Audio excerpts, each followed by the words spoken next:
Yahoo! Rien que le nom, ça évoque tout un tas de souvenirs, non? Pour beaucoup, c'était ça, les débuts d'Internet, la toute première page d'accueil, une véritable icône.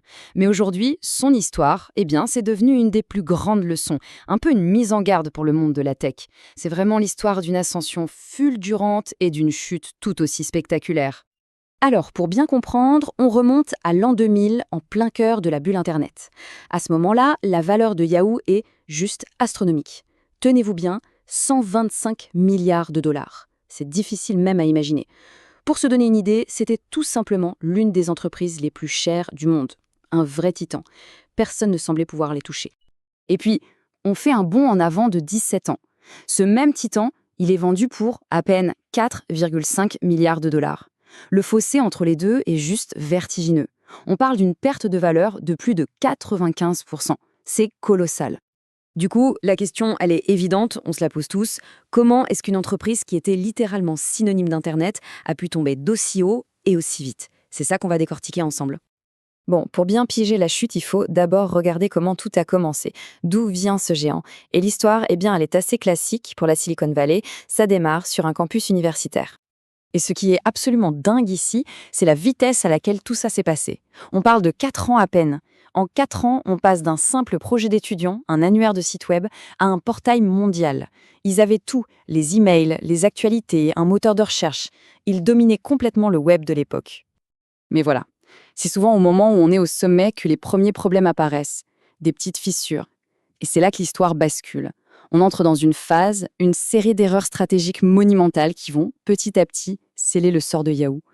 Et la première erreur, c'est peut-être la plus célèbre. C'est l'un des plus grands « et si » de l'histoire de la tech.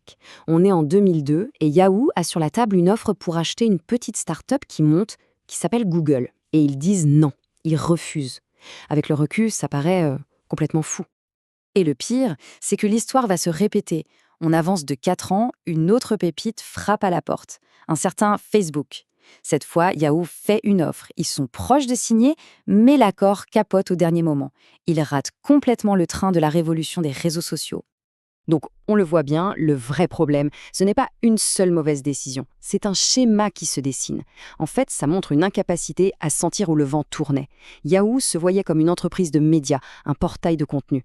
Ils n'ont pas compris que la vraie valeur était en train de glisser vers la technologie brute, le moteur de recherche d'un côté et le réseau social de l'autre.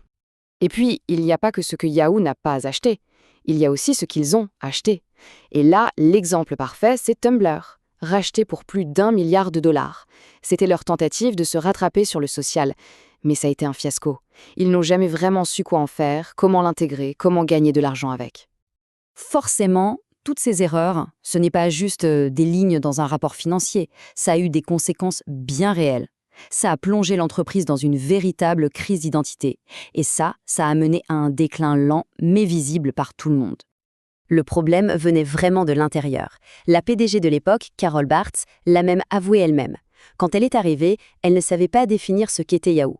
Une boîte de tech, une boîte de médias, un moteur de recherche, le flou était total, même au plus haut niveau. Et ce manque de vision, on le voit parfaitement dans la valse des PDG. C'est un véritable jeu de chaises musicales à la tête de l'entreprise. Un PDG arrive, un autre est viré. Comment voulez-vous qu'une boîte avance sereinement dans un monde qui change aussi vite, sans personne pour tenir la barre durablement? Et pendant que ça tanguait en interne, le pire est arrivé. Quelque chose de concret, de catastrophique. La plus grande faille de sécurité de toute l'histoire d'Internet. Le chiffre est ahurissant. 3 milliards de comptes piratés. Ça veut dire que tous les comptes Yahoo, sans exception, ont été compromis. Là, c'est la confiance des gens qui est brisée, complètement. Et ça a eu un impact financier très direct. Au moment de la vente à Verizon, le prix a été revu à la baisse de 350 millions de dollars à cause de cette histoire. La double peine, en quelque sorte. On a donc un géant qui s'effondre, vendu pour une bouchée de pain par rapport à ce qu'il valait. Alors, au final, qu'est-ce qu'on peut tirer de cette histoire folle? Quelle est la grande leçon? Eh bien, les leçons, elles sont nombreuses et toujours d'actualité. D'abord, avoir une vision claire. Ce n'est pas une option, c'est vital. Ensuite, si on n'innove pas, surtout dans son domaine principal, on meurt à petit feu. Il faut aussi se méfier des concurrents plus petits, mais beaucoup plus concentrés. Et surtout, il ne suffit pas de s'adapter aux changements, il faut essayer de les deviner, d'avoir un coup d'avance. Finalement, Toute cette histoire, c'est un avertissement très puissant pour les géants d'aujourd'hui. Et ça laisse une question en suspens. Parmi les mastodontes de la tech qui dominent le monde actuellement, lequel pourrait être le prochain Yahoo? Lequel pourrait être tellement aveuglé par son succès qu'il ne verrait pas la suite arriver?